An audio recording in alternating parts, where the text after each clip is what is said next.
ஏம்மா நம்ம வீட்டில் நேற்று வந்து சாமி கும்பிடலன்னா இன்றைக்கி தான் சாமி கும்பிட்ருக்கோம். நேற்று வந்து வீடு வாசல் எல்லாத்தையும் கழுவி விட்டேன். ஆனால் அந்த சுண்டல் பாயசம் எதுவுமே போடல. சும்மா விளக்கேத்தி சாமி கும்பிட்டு அப்புறம் கொஞ்சம் கடைக்கு போக வேண்டியிருந்ததுனால போயிட்டு வந்துட்டோம்.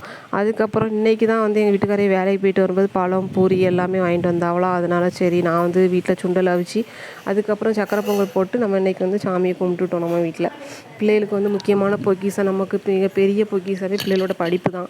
நம்ம தான் வாழ்க்கையில் உருப்படலை, பிள்ளைகளாவது படித்து உருப்படட்டும். அதுக்காண்டி நம்ம பிள்ளைகள் புத்தகத்தை வந்து ஆயுதமாக வச்சு கும்பிட்டாச்சு. அதுக்கப்புறம் சுண்டல் மிச்சம் கிடந்துச்சு.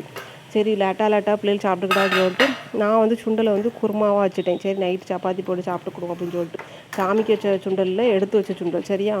அதுக்கப்புறம் பார்த்தீங்கன்னா நான் குருமா வச்சுருக்கேன். ஆனால் பிள்ளைகள் வந்து சப்பாத்திக்கு சாப்பிடாம பார்த்தா அவிய பானிபூரியை பொரித்து மசாலா பூரி உருவாக்கிட்டாங்க. நம்ம ஊரில் கடையில் வாங்குற மசாலா பூரியை விட இது 10 மடங்கு நல்லாயிருக்கும் டேஸ்ட்டு. ஏன்னா நம்ம கறி மசாலா பொடி போட்டு தானே குருமா வச்சுருக்கோம். கடையில் வாங்கினா 30 ரூபாயாம்.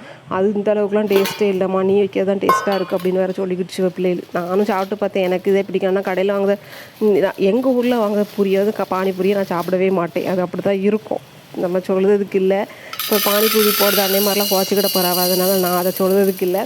இது கொஞ்சம் நல்லா இருந்துச்சுன்னு பிள்ளைகள் எல்லாம் சாப்பிட்டுச்சா, நாங்களும் சாப்பிட்டாச்சு. சுண்டலை சாப்பிட்டு பாயசத்தை சாப்பிட்டு இந்த பானிபூரியை சாப்பிட்டு என் அம்மா வயிறு முட்டி போய் இருக்குது. சோறு வேறு காலையில் பொங்கினது அப்படியே கிடக்கு. இன்னும் சப்பாத்திக்கு வேறு உருட்டி வச்சேன். இது நேற்று உருட்டி வச்சது இன்னும் கிடக்கு. அதை வேறு காலி பண்ணணும். எப்படி இன்றைக்கி ஒன்று இல்லைன்னா இல்லவே இருக்காது. வீட்டில் இருந்தால் எல்லாம் நிறையா கிடக்கும். என்ன இது காலக்குடும்பமாக தான். ஃப்ரிட்ஜிலேயே நேரத்தே வச்சாச்சு சப்பாத்தி உருண்டையை. அது இன்றைக்கி சுட்டே ஆகணும். அப்போ இனிமேல் சோத்துக்கு தண்ணியை ஊற்றிட்டு நாளைக்கு தயிர் சோறை போட வேண்டியது. அப்படி தான் செய்யணும். என்ன செய்யணும் தெரியல.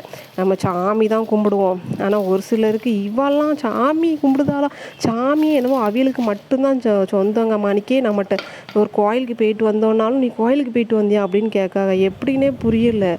சாமி எப்படி அவியலுக்கு மட்டும்தான் சொந்தமோ, நம்ம சாமி கும்பிடக்கூடாது, நம்ம கோயிலுக்கு போகக்கூடாதுன்னு நினைக்குதுவலே. இதெல்லாம் தெரிஞ்ச ஆள்வ தான் அப்படி நினைக்கி. ஒன்றும் புரியலை. அதை நினச்சாலே ரொம்ப கொஞ்சம் கஷ்டமாக தான் இருக்குது.